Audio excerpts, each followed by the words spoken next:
10. Albany Old Convict Jail, Western Australia. Albany Old Convict Jail, or Albany Convict Jail and Prison, was established in 1852. Located in the coastal town of Albany, it was initially built to house convicts who had been transported to Western Australia as part of the British Empire's penal system. During this period, convicts were sent to Australia to serve out their sentences, often for petty crimes such as theft or vagrancy. The prison itself was designed to be a place of strict discipline and harsh punishment. It was constructed using basic materials, with limestone walls and timber roofs, giving it a cold, stark appearance.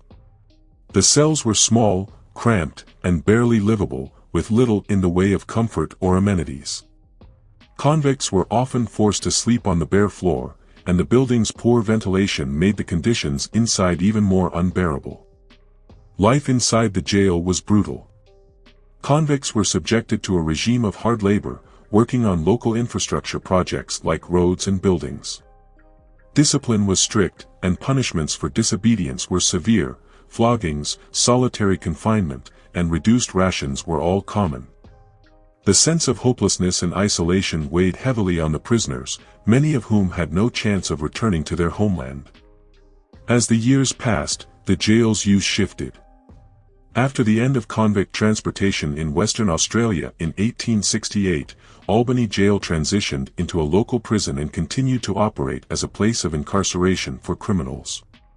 It remained in use until 1930, when it was finally closed. After this, the building fell into disrepair, and for a time, its dark history was forgotten. But while the jail may have closed its doors to convicts, its eerie presence never truly disappeared. In the decades after its closure, rumors of strange occurrences began to surface. Locals claimed to hear odd noises coming from the abandoned prison, and those who ventured inside spoke of an unsettling atmosphere, heavy, oppressive, and filled with a sense of dread. As the jail was gradually restored in the 1980s and opened as a museum, more and more reports of paranormal activity began to emerge. Visitors described feeling sudden cold spots, hearing whispers in empty cells, and seeing shadowy figures out of the corner of their eyes. It wasn't long before Albany Old Convict Jail gained a reputation as one of Western Australia's most haunted locations. So, what might be behind these hauntings? Many believe that the oppressive conditions inside the prison, coupled with the intense emotions of fear, anger, and hopelessness, created a kind of spiritual energy that lingers to this day. Over the years, the spirits of those who suffered behind its walls are said to have become trapped, unable to move on from the place where they endured such hardship. Now, let's explore some of the most chilling incidents and encounters that have taken place at Albany Old Convict Jail. One of the most commonly reported hauntings is the apparition of a convict who is seen wandering the narrow halls of the prison. Described as wearing the typical garb of a 19th-century prisoner, this ghostly figure has been seen walking from cell to cell, as though still trapped in the routine of his incarceration. Some visitors have even reported seeing the chains that bind his legs, dragging behind him as he moves slowly through the corridors. In addition to these sightings, many visitors to the jail have experienced feelings of intense unease upon entering certain parts of the building, particularly the solitary confinement cells. These cells, which were used to punish disobedient prisoners, were small, dark, and completely devoid of light or sound. The sensory deprivation experienced by those confined here must have been unbearable, and it is believed that the extreme mental anguish caused by these conditions may have left a psychic imprint. Visitors who step into these cells today often report feeling a sudden sense of panic, as though the walls are closing in on them. Others have heard strange noises, including the sound of scratching or muffled voices, even when they are alone in the area. Another notable haunting involves the women's quarters, which housed female prisoners during the jail's later years. Several visitors have reported seeing the ghostly figure of a woman dressed in period clothing, walking through the yard as though searching for something. Some believe that this apparition may be the spirit of a female prisoner who died within the jail's walls, perhaps a victim of the harsh conditions or one of the many diseases that often plagued the prison population. One of the more disturbing paranormal phenomena at Albany Jail involves the feeling of being touched or grabbed by unseen hands. Several visitors have described the sensation of someone brushing past them or tugging at their clothing, only to turn around and find no one there. This has been particularly common in the flogging yard, where prisoners were subjected to corporal punishment. The pain and suffering that took place in this area may have left behind an energy that manifests as physical contact with those who visit the site today. As with many haunted locations, there are numerous theories as to why spirits continue to linger at Albany Old Convict Jail. Some believe that the intense emotional and physical suffering experienced by the prisoners has created a kind of psychic residue that remains trapped within the walls of the prison. This energy may manifest in the form of apparitions, cold spots, or other paranormal phenomena. Others speculate that some of the spirits at the jail are restless, unable to find peace due to the circumstances of their death. Many of the convicts who were imprisoned at Albany were far from home, serving out their sentences in a foreign land with little hope of returning to their families. This sense of loss and isolation may have prevented some spirits from moving on to the afterlife, leaving them trapped in the place where they spent their final days. There is also speculation that the site itself, built on ancient indigenous land, may be contributing to the hauntings. Some believe that the disturbance of sacred land during the construction of the jail could have stirred up spiritual energy, leading to the unrest that is now felt at the site. Given its reputation as one of Australia's most haunted locations, it's no surprise that Albany Old Convict Jail has attracted the attention of paranormal investigators from around the world. Numerous investigations have been conducted at the site, yielding compelling evidence of ghostly activity. During one investigation, EVP, electronic voice phenomena, recordings captured the sound of disembodied voices, including what appeared to be a man crying out in pain. This recording was taken in the flogging yard, where prisoners were once subjected to brutal corporal punishment. The voice is believed to be that of a prisoner who endured one of these punishments, his agony echoing through the years. Another investigation captured footage of an unexplained shadow figure moving across the walls of the solitary confinement cells. Despite the room being empty at the time, the shadow appears to move independently, suggesting the presence of a spirit lingering in the area. Visitors on ghost tours have also reported seeing apparitions, including the figure of a convict standing in one of the doorways, silently watching them as they pass by. In addition to these sightings, investigators have recorded sudden drops in temperature, unexplained sounds, and even the feeling of being touched by unseen hands. These experiences have only added to the jail's reputation as one of the most haunted sites in Australia. 9. North Head Quarantine Station, Manly, New South Wales. North Head Quarantine Station was established in 1832 to isolate newly arrived passengers suspected of carrying infectious diseases. Located at the entrance to Sydney Harbour, the station was a place of refuge and confinement for those who posed a potential health risk to the broader population. It was built in response to several outbreaks of disease, including smallpox, cholera, and the bubonic plague, which were common in the 19th and early 20th centuries. The location of the quarantine station was ideal for its purpose, isolated from the city yet close enough to receive incoming ships. The station comprised a series of dormitories, hospitals, bathing facilities, and burial grounds. Upon arrival, passengers were inspected, and those found to be ill or suspected of carrying diseases were forced to remain at the station for observation. In some cases, entire ships were quarantined, with hundreds of passengers confined within the station's walls for weeks or even months. Life at the station was harsh. Conditions were often primitive, with limited access to fresh water, proper sanitation, and adequate medical care. Many of those quarantined succumbed to their illnesses, and over the years, thousands of people died on the site.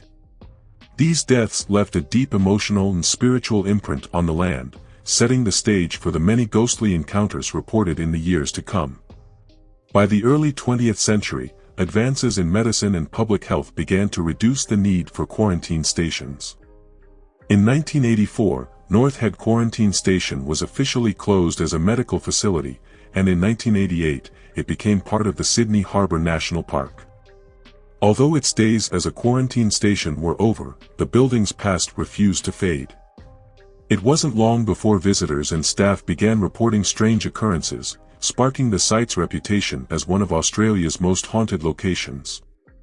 As the quarantine station transitioned into a historical site, stories of paranormal activity began to surface. Some believe that the spirits of those who died at the station remain trapped within its walls, unable to move on due to the traumatic circumstances of their deaths. The sheer number of lives lost, many of them in pain and isolation, has created what some describe as a spiritual vortex, where the energy of the past continues to linger. The first reports of hauntings began shortly after the site opened to the public as a historical attraction. Tour guides and visitors alike began experiencing strange sensations, cold spots, disembodied voices, and even physical contact from unseen entities. In many cases, these experiences were concentrated in specific areas of the station, such as the hospital ward, the morgue, and the burial grounds. One of the earliest and most frequently reported ghostly encounters involves the spirit of a nurse who is said to roam the hospital ward. Described as a stern but caring figure, the nurse is believed to be the spirit of a woman who dedicated her life to caring for the sick at the station. Visitors have reported seeing her shadowy figure walking the halls of the hospital, sometimes accompanied by the sound of footsteps or the faint smell of disinfectant. Another well-known haunting involves the graveyard precinct, where hundreds of those who died at the station were buried. The graves, some marked and some unmarked, hold the remains of men, women, and children who succumbed to their illnesses.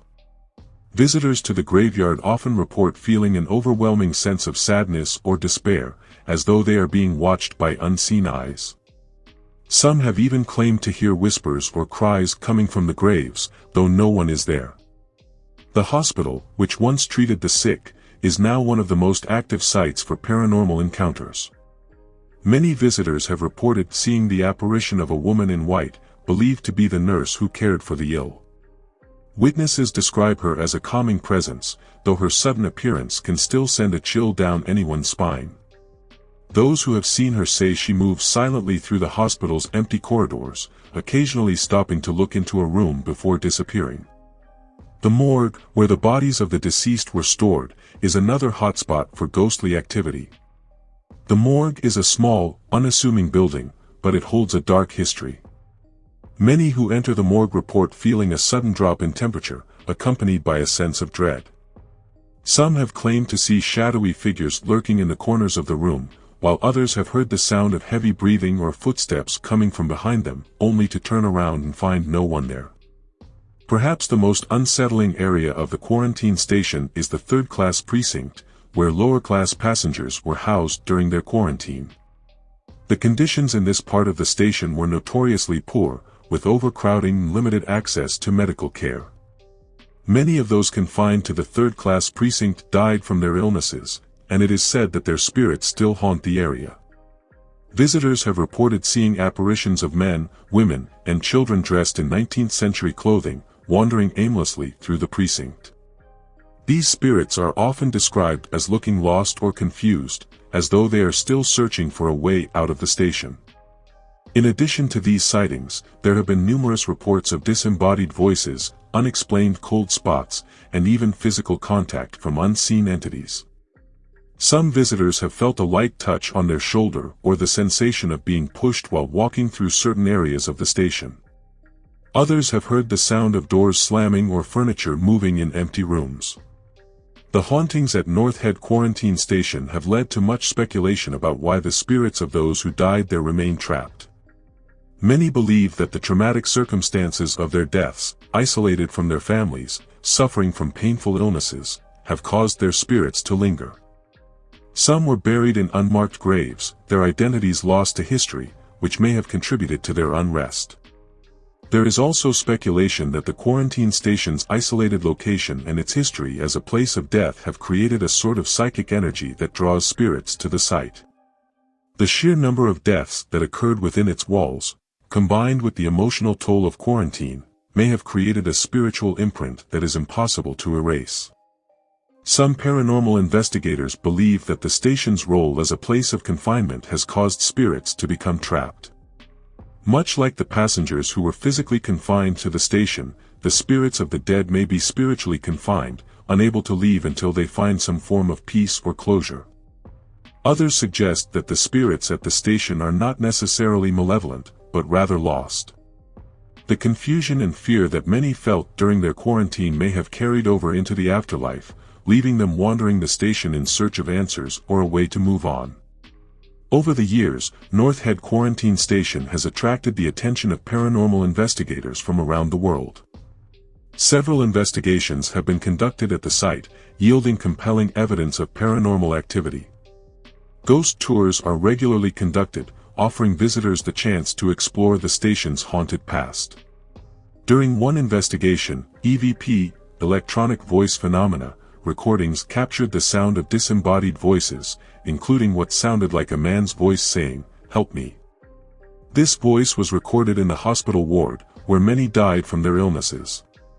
Another EVP recording captured the sound of a woman sobbing, believed to be one of the many who lost their lives at the station. Thermal imaging cameras have also picked up cold spots and unexplained figures in various parts of the station, including the hospital and the third-class precinct. One particularly chilling piece of footage showed the outline of a human figure standing near the entrance to the morgue, though no one was in the area at the time. Visitors on ghost tours have also reported a wide range of experiences, from seeing apparitions to feeling sudden temperature drops. One visitor described feeling an intense sense of sadness upon entering the third-class precinct, as though the emotional weight of the past was still present. Another visitor reported seeing a shadowy figure standing at the foot of their bed while staying overnight at the station. 8. The National Film and Sound Archive, Canberra. The building that now houses the National Film and Sound Archive was originally constructed in 1930, during a time when Canberra was still a developing city. It was initially known as the Australian Institute of Anatomy, a facility established by Dr. Colin Mackenzie, a renowned anatomist and zoologist. The building was designed in the Art Deco style, reflecting both the grandeur and purpose of the time.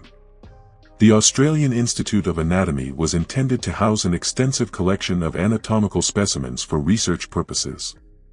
Dr. Mackenzie's passion for understanding the human body and animal life drove him to amass an extraordinary collection, including animal skeletons, preserved organs, and even human remains. The institute was a hub for medical research, and its eerie atmosphere was a natural consequence of the nature of its work. One of the most significant aspects of the building was the Great Hall, where large specimens, such as the skeleton of Far Lap, the famous racehorse, were displayed. The building was not just a research facility, it was also an educational institution where medical students and researchers could come to study anatomy in detail. For many decades, the building served its scientific purpose, but its cold, clinical nature, combined with its collection of human and animal remains, began to foster an unsettling atmosphere. The halls, filled with preserved specimens, were often described as eerie, and some who worked there reported feeling a strange presence even before the building's transition into a haunted site. In 1984, the building was repurposed to become the National Film and Sound Archive, housing Australia's vast collection of audiovisual records, including films, television shows, radio broadcasts, and sound recordings. While the building's purpose changed, its dark past seemed to linger, and it wasn't long before rumors of paranormal activity began to circulate. The transformation from a medical institute to a cultural archive did little to dispel the unsettling energy that surrounded the building. Soon after the NFSA opened, staff and visitors began reporting strange occurrences that hinted at something otherworldly. Many believed that the spirits of those who were once studied and displayed within the institute were still trapped in the building, unable to find peace. The first signs of paranormal activity were subtle: a cold breeze in a closed room, the sound of footsteps echoing through empty hallways, and disembodied voices heard when no one else was present. At first, these occurrences were brushed off as quirks of an old building, but as the activity became more frequent and intense, it became clear that something paranormal was at play. The Great Hall, where Far Lap's skeleton was once displayed, became a focal point for ghostly sightings. Visitors would often report feeling an overwhelming sense of sadness or dread upon entering the hall, as though they were intruding on something sacred. Others claimed to see shadowy figures moving through the room, only to vanish when approached. It was in this atmosphere of unease that the building's haunted reputation began to solidify. The NFSA, while preserving the cultural and historical memory of Australia, had also become a repository for the lingering spirits of the past. One of the most famous ghostly encounters at the National Film and Sound Archive involves the spirit of a man who is often seen wandering the building. Described as wearing old-fashioned clothing, he is believed to be the ghost of Dr. Colin Mackenzie himself. Witnesses have reported seeing this figure pacing the halls, as though inspecting the building that he once dedicated his life to.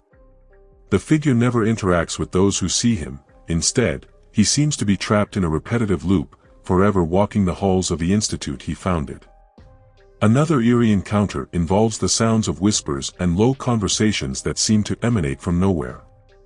Staff members who have worked late at night or alone in the building have reported hearing these whispers, often accompanied by the feeling of being watched. In some cases, the voices are so clear that staff have thought someone else was in the room, only to find it completely empty. One particularly chilling area of the building is the former mortuary, where autopsies were once performed on both human and animal specimens. Today, it serves as a storage area, but the residual energy from its past purpose seems to linger. Visitors have reported feeling an intense coldness upon entering the room, as well as the unmistakable feeling of being watched by unseen eyes. Some have even reported hearing the faint sound of metal instruments clinking, as though an autopsy were being performed, despite the room being long abandoned. Perhaps the most unsettling ghost story from the NFSA is that of a woman's voice that can be heard sobbing softly in one of the empty corridors. This voice has been heard by numerous staff members, and some believe it could be the spirit of a patient from the institute's medical past, someone who suffered greatly during their time there and whose spirit is still unable to rest. In addition to these more prominent ghostly figures, there are countless reports of shadowy figures, cold spots, and objects seemingly moving on their own. Lights have been known to flicker on and off without explanation, and doors have been seen closing on their own. These incidents, while seemingly small, add to the unsettling atmosphere of the building and its reputation as one of Australia's most haunted locations. The question that lingers in the minds of many is why the spirits of the National Film and Sound Archive continue to haunt the building. Some believe that the anatomical specimens once housed in the building created a sort of spiritual disturbance. The souls of those who were studied and displayed were never able to find peace, and they continue to wander the halls of the building. Others speculate that the emotional energy associated with the building's former use as a medical institute has imprinted itself on the walls. The suffering of patients who were treated, or mistreated, within the building may have created a psychic residue, trapping their spirits in a state of unrest. There are also those who believe that the archive's new purpose, preserving the memories of the past through film and sound, has further connected the building to the world of the dead. By housing the voices and images of those long past, the NFSA may have created a bridge between the living and the dead, allowing spirits to cross over and make their presence known. Despite these theories, one thing is clear: the spirits of the National Film and Sound Archive are not ready to leave.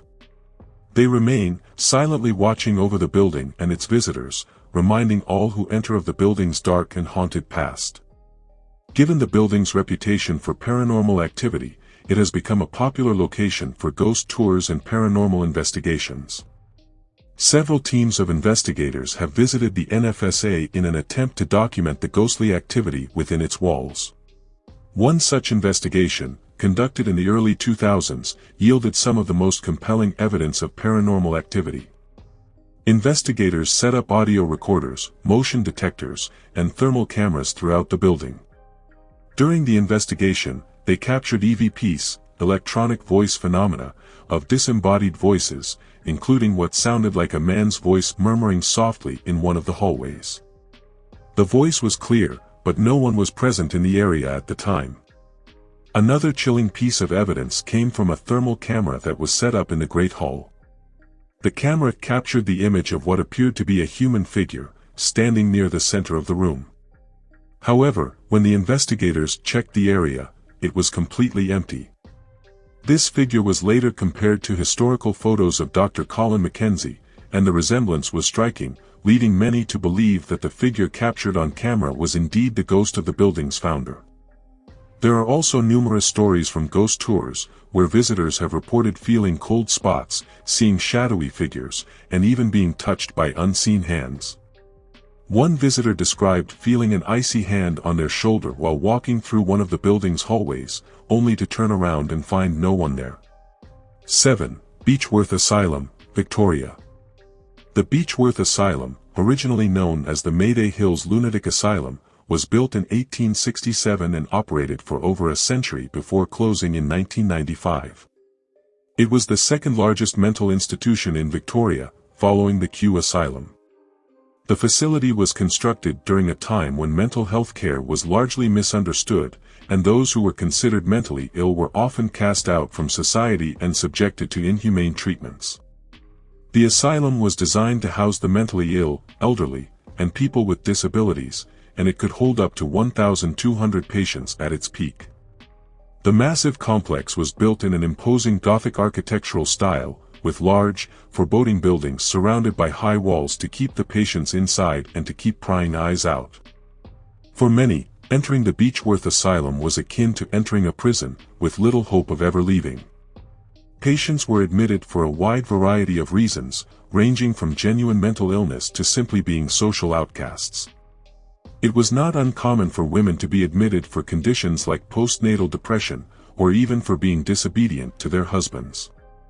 Once inside, many patients never saw the outside world again, as families abandoned them or were unable to care for them.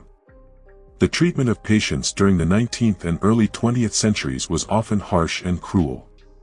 Patients were subjected to treatments that were, at best, ineffective and, at worst, outright torturous.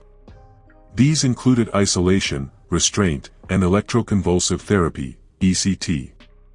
Some patients were kept in straitjackets, while others were subjected to ice baths or lobotomies, procedures that were used indiscriminately, often with little understanding of their long-term effects. The conditions inside the asylum were grim, with many patients living in overcrowded and unsanitary conditions. Deaths were common, whether from illness, mistreatment, or suicide. Over its years of operation, it is believed that over 9,000 people died within the walls of Beechworth Asylum. These deaths were often unceremonious, with bodies sometimes buried in unmarked graves on the property. It was this legacy of suffering and death that laid the foundation for the asylum's haunted reputation. After the asylum closed its doors in 1995, stories of paranormal activity began to emerge more frequently. For decades before its closure, there had been whispers of strange occurrences and sightings of ghostly figures. But once the building was left abandoned, the energy within its walls seemed to intensify.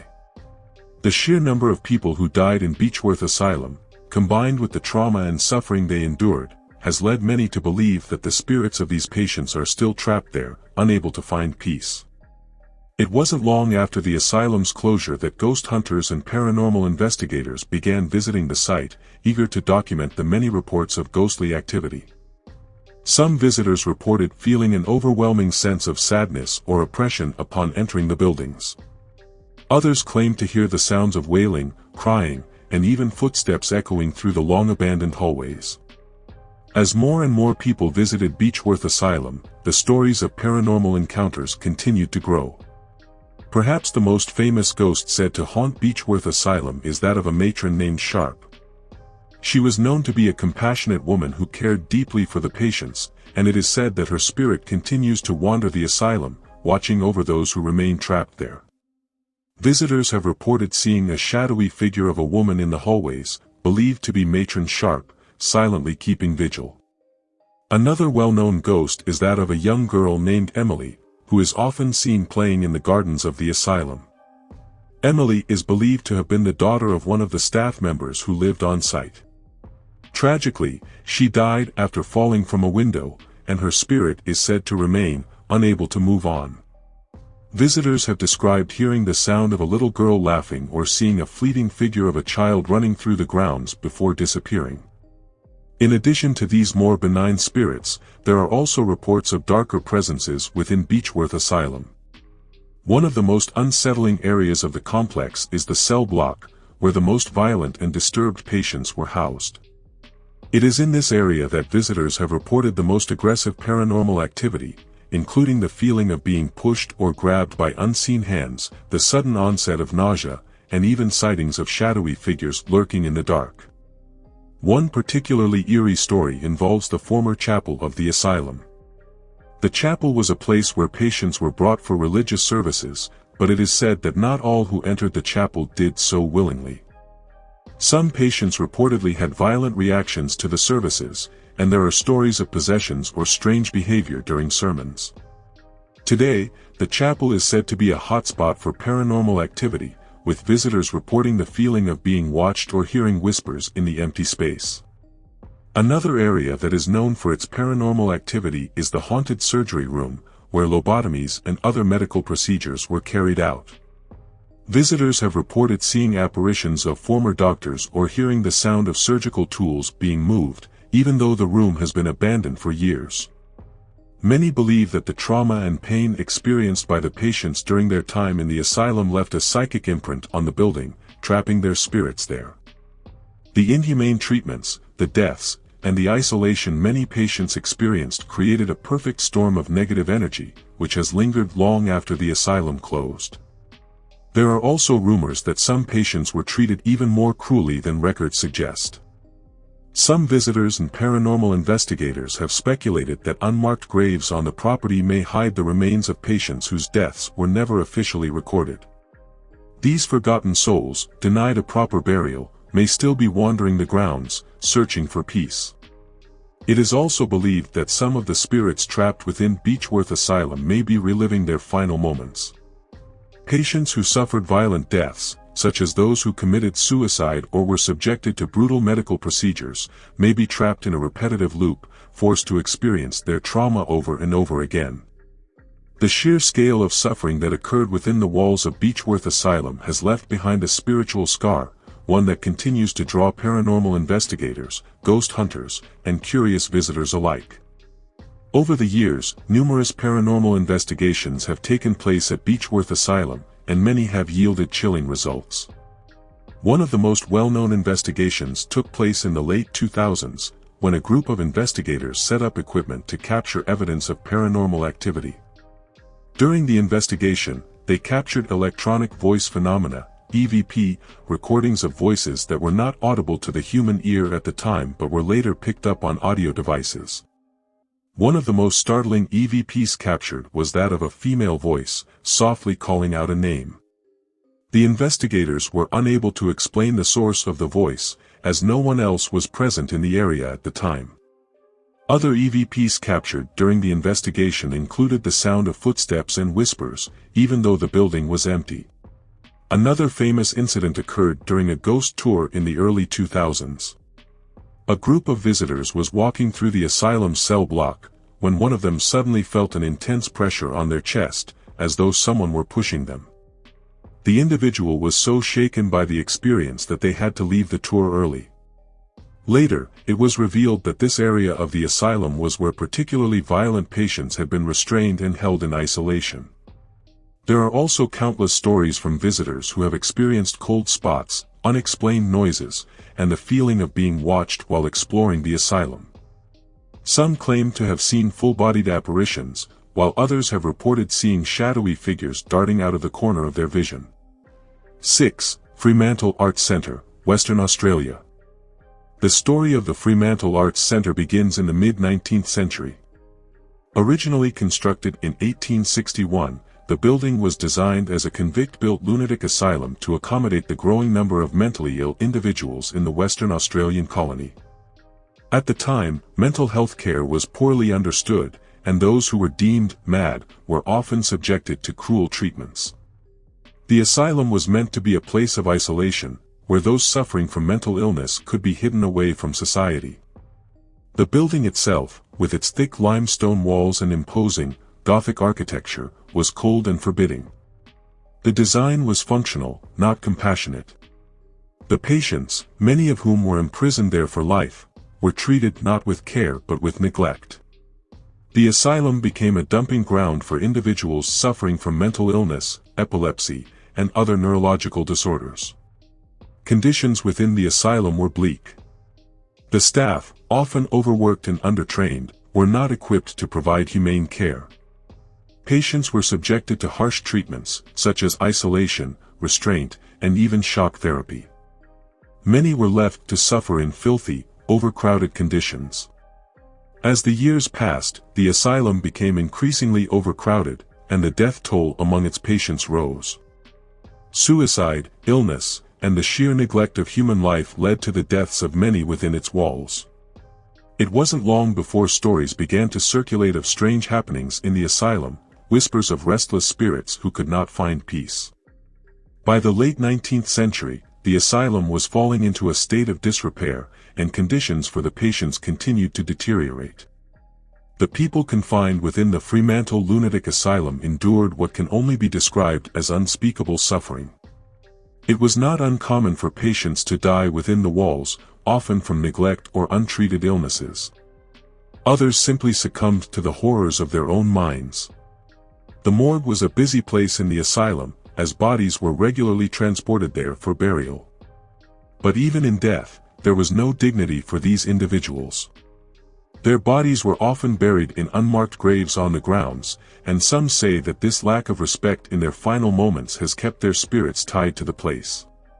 By the time the asylum was finally closed in 1909, it had earned a fearsome reputation. More than just a place of sickness, it had become a place of death and despair. When the last of its patients were transferred to another facility, the building was left abandoned for a time. But the spirits of those who had died there would not leave so easily. After the closure of the asylum, the Fremantle Art Centre went through several phases of use. It was briefly used as a women's home, and then as a naval base during World War II. Each new chapter added layers of history to the building, but it was the years as an asylum that would leave the deepest and darkest mark. It wasn't long after the asylum's closure that stories of ghostly activity began to emerge. Caretakers and visitors to the site reported hearing strange sounds, footsteps echoing through empty corridors, the sound of wailing and crying, and even the occasional disembodied voice calling out in the night. By the time the building was converted into the Fremantle Arts Centre in 1973, its haunted reputation was well established. Over the years, as more people visited the centre, reports of paranormal encounters increased. Some claimed to have seen shadowy figures wandering the halls, while others spoke of objects moving on their own or doors slamming shut with no one nearby. The most disturbing stories came from those who ventured into the basement, which had once been used as a morgue. Here, visitors reported feeling an overwhelming sense of dread and oppression. Some even claimed to feel an icy hand on their shoulder, only to turn around and find no one there. One of the most famous ghosts said to haunt the Fremantle Arts Centre is that of a little girl. She is often seen by visitors wandering the upper floors of the building, dressed in Victorian-era clothing.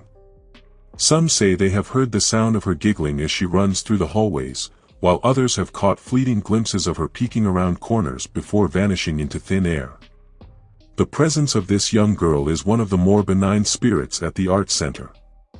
However, other encounters have been far more unsettling. One of the most commonly reported experiences is the feeling of being watched by an unseen presence. Many visitors have described the sensation of someone standing just behind them, only to turn and find no one there. Some staff members have refused to work alone in certain parts of the building, particularly the basement and the former patient wards, due to the oppressive atmosphere. There are also stories of apparitions, figures dressed in old-fashioned clothing who appear briefly and then disappear. Some believe these spirits to be the ghosts of former patients who are still wandering the halls, searching for peace. Perhaps the most haunted area of the Fremantle Arts Centre is the basement. As mentioned earlier, this space was once used as a morgue during the building's time as an asylum. The energy in the basement is said to be particularly heavy, with many visitors describing a feeling of intense sadness or anxiety upon entering the space. One of the most chilling encounters took place during a paranormal investigation in the early 2000s. A group of investigators entered the basement, hoping to capture evidence of the spirits said to haunt the area. As they set up their equipment, they began to feel an overwhelming sense of cold. Their breath became visible in the air, despite the warm temperatures outside. Suddenly, one of the investigators felt a sharp tug on the back of their coat. Turning around, they saw a shadowy figure standing in the corner of the room. The figure had no discernible features, but it exuded an aura of malice. The investigator quickly left the basement, unable to shake the feeling that something sinister had followed them. Others have reported hearing the sound of whispered voices in the basement, as though someone, or something, is trying to communicate with them from the other side. Why do the spirits of Fremantle Arts Centre remain? Some believe that the trauma and suffering endured by the patients who lived and died there have left a lasting imprint on the building. It is said that those who suffered the most, particularly those who died in despair or isolation, are unable to move on. There is also speculation that the land itself may be a source of spiritual energy. The area around Fremantle has a long history, and some believe that the site of the Arts Centre may be built on or near Aboriginal sacred land. The combination of the asylum's tragic past and the spiritual significance of the land may have created a powerful energy that traps the spirits there. Whatever the cause, the Fremantle Arts Centre remains one of Australia's most haunted locations. Its dark history continues to intrigue and terrify those who visit, and the stories of ghostly encounters show no signs of fading.